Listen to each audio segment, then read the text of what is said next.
Since the beginning of the Trump era, Democrats seem to have been completely in favor of any and all refugees. Donald Trump, of course, was concerned about illegal immigration, and so he wanted deportations. Despite the fact that Barack Obama was called the deporter-in-chief, Trump became the bad guy. Now, we all knew, and I say we, as in those who have paid attention to what is going on, the corporate press has been lying about basically everything, especially this empathy narrative of these poor refugees. Letting in tens of millions of individuals from third world countries unvetted was just the right thing to do. Until Donald Trump said about 50 or 60 white people from South Africa will be welcome in this country as well. Let me repeat that. About 50 or 60, I think the number is 59 white South Africans come to this country as refugees, fleeing persecution, threat of death, and the left is apoplectic. They have found the one refugee group that must be turned away: white people. My friends, I find South Africa to be very, very interesting. Did you know that there is very serious crime in South Africa? And some of this is so abhorrent, I'm going to wait to discuss how awful and evil some of these crimes are. Crime spiked in the late 90s. And it seems to have only gotten worse. There was a period where it went down a little bit, but it seems to have gotten worse. And it's sad, but this is a fact. During Apartheid, South Africa was a leading industrialized nation. Since then, they have become, some of these things are hard to discuss. They have become the centermost location for what is called infant rape, among other very serious crimes. The question is why? There's a lot of reasons. We can break those reasons down. There's a lot of blame to go around, and there's debates of the history of this nation. But what I can say and what I can speak for is this country in the United States, that let me just say this, my friends. I can't speak for every conservative right-wing individual who's out there. I certainly can't speak for any of the left liberals because they just lie and they're desperate to be in their cult. But as a disaffected liberal myself, I am in favor of bringing in asylum seekers and refugees.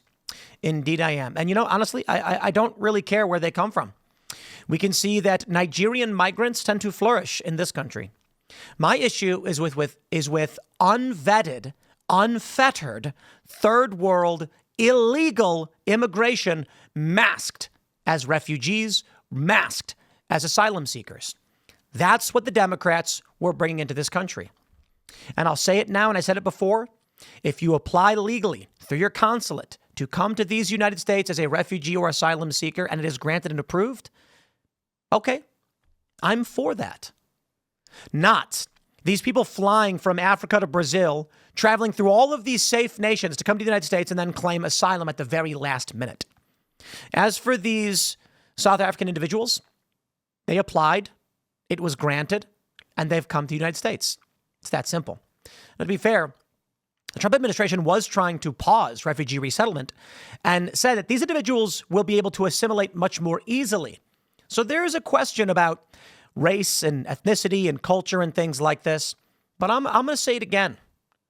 Democrats may try to take the moral high ground on this one, but they have nothing. Their entire worldview, as it comes to the morality of refugees and asylum seekers, is race-based. And I've got the clips to show it, the statements, and the news story that the Episcopal Church is shutting down a $50 million a year deal because of a couple dozen white people? I kid you not. Today, we'll be joined by a man from South Africa who's he's actually been appearing quite a bit around. He's going to break down for us. His name is Ernst Roots.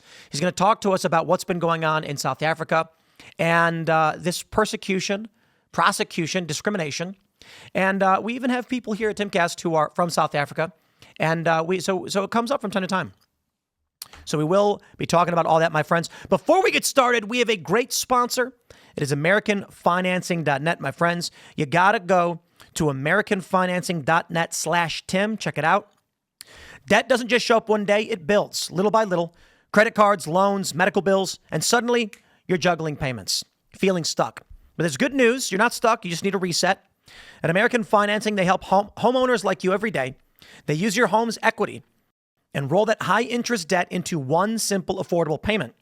They're saving homeowners an average of $800 a month. No judgment, no pressure, just real solutions that put you back in control.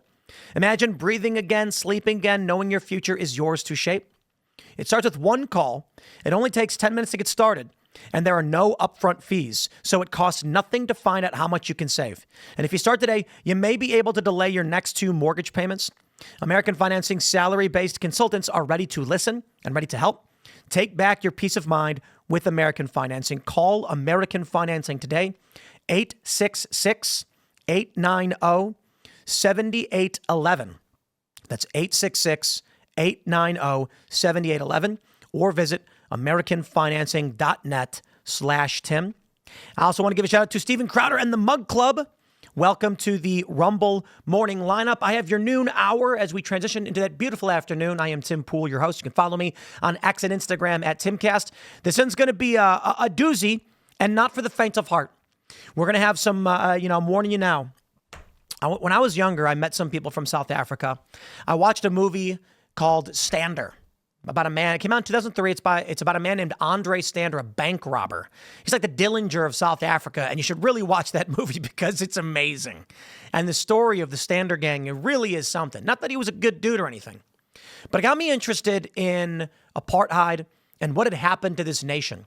How did South Africa go from a leading industrialized nation to the baby rape capital of the world? It's an interesting question. And the bigger question for us right now in the United States is, will we accept white South Afrikaners to come as refugees to this nation? Are they facing persecution? Let's start here with the liberal view. Episcopal Church refuses to resettle white Afrikaners, ends partnership with the U.S. government. Now, this story has been massively viral. And for that reason, I'm not going to go into the greatest of details, but give you the gist of things, because many of you probably already know. But for those that don't, in a striking move that ends a nearly 4-decade-old relationship between the federal government and the Episcopal Church, the denomination announced on Monday that it is terminating its partnership with the government to resettle refugees, citing moral opposition to resettling white Afrikaners from South Africa who have been classified as refugees by President Donald Trump's administration. In a letter sent to members of the church, the Most Rev. Sean W. Rowe, the presiding bishop of the Episcopal Church, said that 2 weeks ago, the government informed Episcopal Migration Ministries that under the terms of our federal grant, we are expected to resettle white Afrikaners from South Africa, whom the U.S. government has classified as refugees. The request, Rose said, crossed a moral line. Well, what moral line? You got some refugees. You take their word for it, right? Let me ask you a question. If someone came from Guatemala and said, I'm a refugee, do you stop there and say, whoa, wait a minute, you're not being persecuted in Guatemala, you're a liar? Or do you say, okay, come here, tell me your story? Right. The only play here that is very obvious to everybody is that these individuals are white. Now, the question is, are they facing persecution, prosecution, and discrimination? I think the answer is plainly yes. There have been numerous reports about farmers being murdered. But you know what? I need not bring up that story. I need only show you this video on YouTube. Let me play a little bit of this for you. This South African song has been igniting quite the firestorm online. Once deemed a struggle chant, modern adaptations of it have kindled cries of white genocide. So why is this song so controversial? Now, you notice the woman speaking didn't tell you what the name of the song was, but they do show it right here. Shoot the Boer. Really? Well, for those who don't know, Boers are the white settlers who came to South Africa. And if you haven't figured out, to shoot them means to cause serious bodily harm and in many instances, cause them to not be alive anymore. Well, it's mostly to do with its lyrics. Kill the Boer, the farmer. That chant about killing the Boers, the literally descendants of it. Dutch settlers in South Africa. Dubulibunu, which translates to shoot the Boer, was born in the throes of apartheid-era South Africa in the early 90s. Apartheid, which is the Afrikaans word for separateness, was pretty popular among white voters who sought to preserve their dominance over South Africa's black majority. The chant had roots across the political spectrum and was brought back into the public sphere by politician Peter Mokaba after the African National Congress Youth League was reconstituted in 1991 when it grew into a rallying call against apartheid. The lyrics, let me make sure you can see that. Cowards are frightened. Shoot, shoot, shoot with the gun. Shoot the farmer Boer. Shoot with the gun. Those are the lyrics. They chant those even now. So if you are a descendant of the farmer and the Boer and you see stadiums full of people singing songs about how they want to murder you, perhaps I think it's fair to say you are facing serious persecution and a risk to your life. Call against apartheid. Dubul Ibunu is one of a number of struggle songs. Political anthems that were a key part of the fight to end white rule over non-whites in South Africa. As ANC lawmaker Gwede Mantashe put it in 2010, we're not talking about whites, we're talking about the system of apartheid. The biggest problem I have is when journalists interpret Dubul Ibunu as killed the Boer, killed the farmer, which is a vulgarized interpretation of the song. Well, it's a literal interpretation of the song, but sure. Apartheid ended in 1994, but the tradition of singing anti-apartheid songs didn't exactly fizzle out. Driving the resurgence of Dubul Ibunu in the early 2010s were some familiar faces. Then President of South Africa and the African National Congress, Jacob Zuma, and Julius Malema, the leader of the far-left economic freedom fighters. Both leaders faced repercussions in court for those actions by right-wing and rights groups over hate speech. In 2022, though, a court ruled that singing the song is tantamount to free speech and that banning it would curtail freedom of expression. Wow. So why has Dubul Ibunu been experiencing a resurgence? Well, apartheid may be over, but inequality is far from its finish line. As one South African told TRT World, I honestly think that we are far from being economically free as Black South Africans. The majority of the land and the wealth are still in white hands. Indeed, whites own more than 70% of farms held by individual owners, according to a 2017 government audit. That's even though the white population only makes up 7.7% of the population. Such inequality has served to galvanize support for the EFF, which, according to Malema, is the fastest growing party in South Africa, garnering support from much of the country's black youth. Malema has been using Dubul Ibunu to market one of the EFF's core policies, that is, land expropriation. This article puts South Africa's land issue in perspective. With the population growing rapidly and migration still ongoing, the land issue has exploded. There are millions upon millions of people with nowhere to go in a country where everywhere you look, there are vast tracts of wide open, white-owned land occupied by nothing but sheep and wandering guinea fowl. Deborah James, an anthropologist, says this on land and restitution in South Africa. Land is not only understood literally, but has become a fulcrum for social and moral disputes. The controversial nature of the song hasn't won it many fans, particularly among the white community. It's actually helped fuel a conspiracy theory that claims a white genocide is in progress, wherein Afrikaner farmers are murdered by the black public. But this claim is patently untrue. In fact, it has been called a myth. The proliferation of this claim is partly owing to this man, Simon Roche, the face of the Swedelanders, a Christian survivalist group. Roche has disseminated claims that the issue of land expropriation is linked to the alleged targeted killings of white farmers. But there is no evidence to back up this allegation. While farm murders do happen, they aren't usually linked to land reclamation, most of which occurs peacefully, according to Pogue. And critics say South Africa's generally high crime rate should not be conflated with land occupation. So what do you think? Is singing Dubul Ibunu counterproductive to solving South Africa's long-standing land issues? Or is it a necessary evil? You know, I just want to say I don't think it should be controversial to tell people don't sing a song about killing one particular group of people. And that should be enough, right? But I do love this assessment. When they say that, yes, white farmers are being killed, but it's not related to land expropriation. Therefore, the idea that white farmers are being killed is wrong, despite the fact that they are being killed. Huh? Okay, so here's how the general idea works. We know for a fact that white farmers, the Boers, are being murdered in South Africa. It's terrifying. It is happening. Many of the crimes being committed that we see are like robberies. There will be, I mean, it's an 80 some odd % black nation. And then the way they phrase things in South Africa is black means you are purely black. Colored means you are of mixed race descent. So it's around like 90 some odd % non-white. We'll put it that way. Typically what you then see is the people who are killing the white farmers are black. They torture them. They steal things. They kill them or maim them and leave them to die.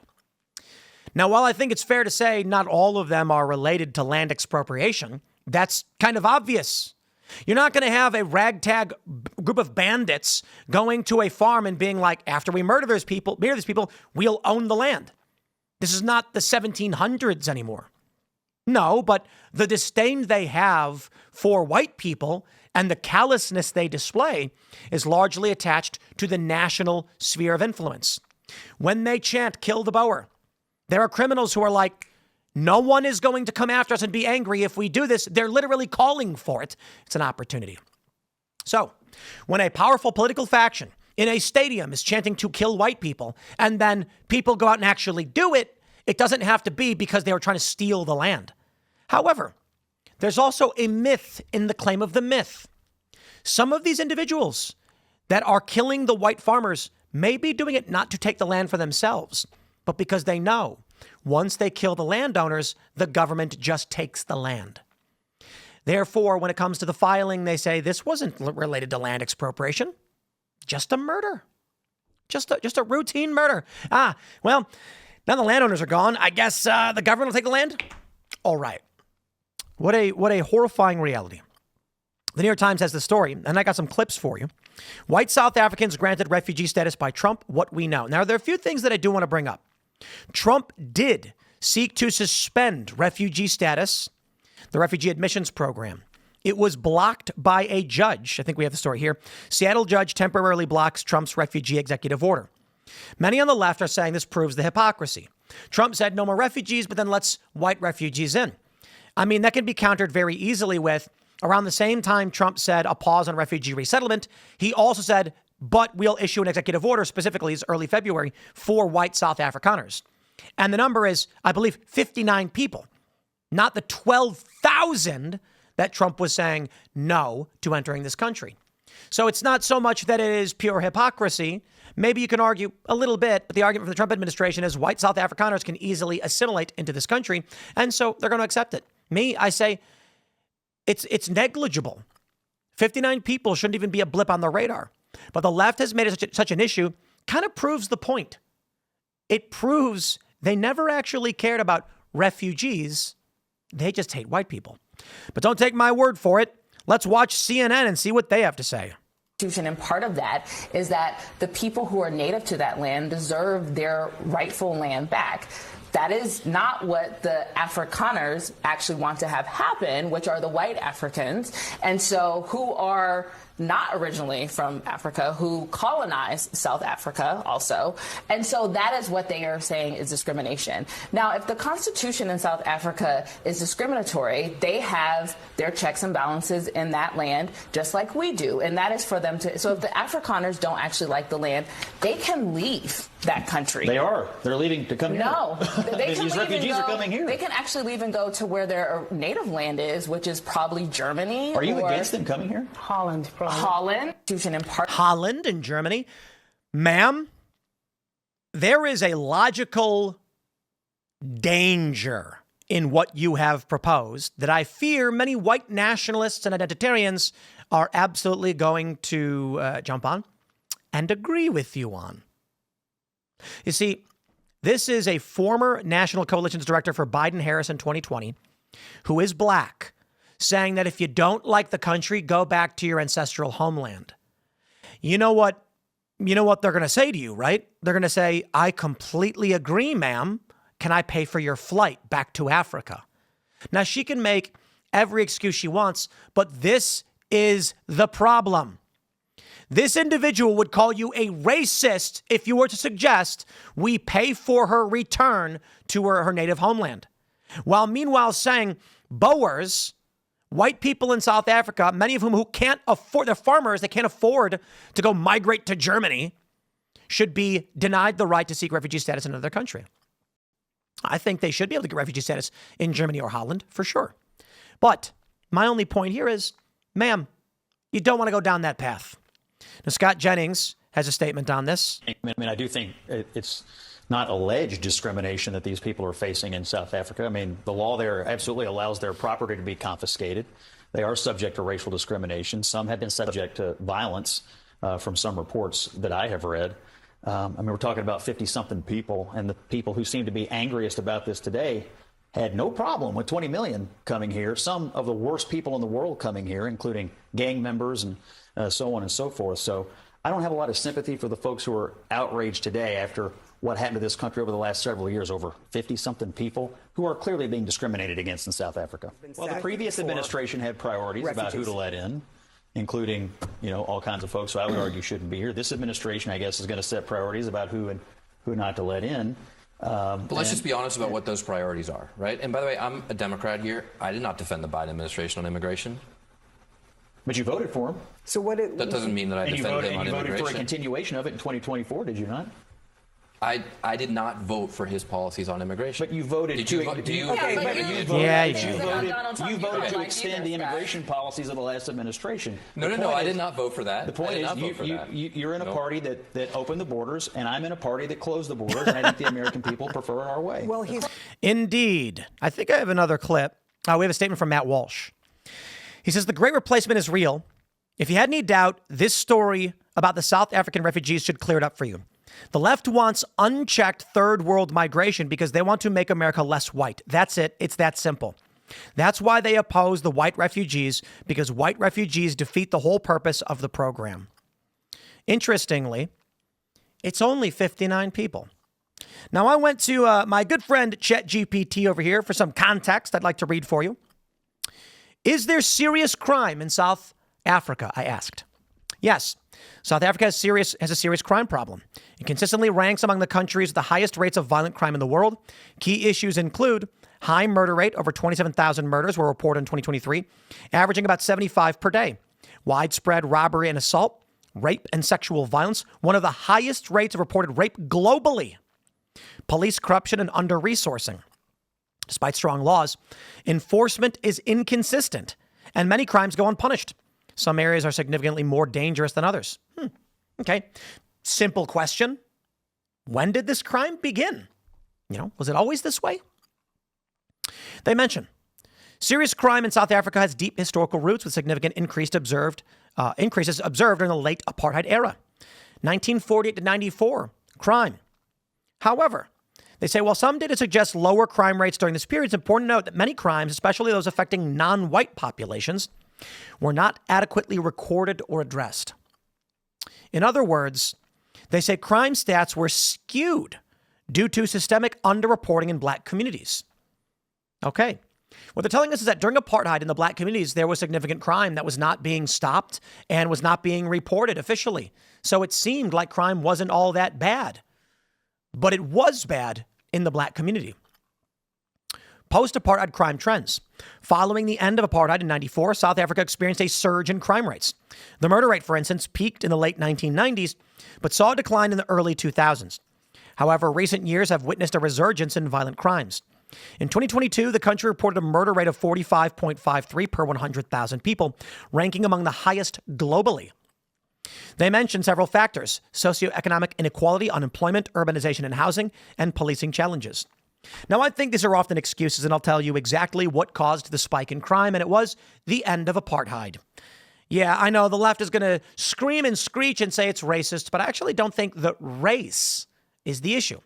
I think culture and the social fabric are at play here.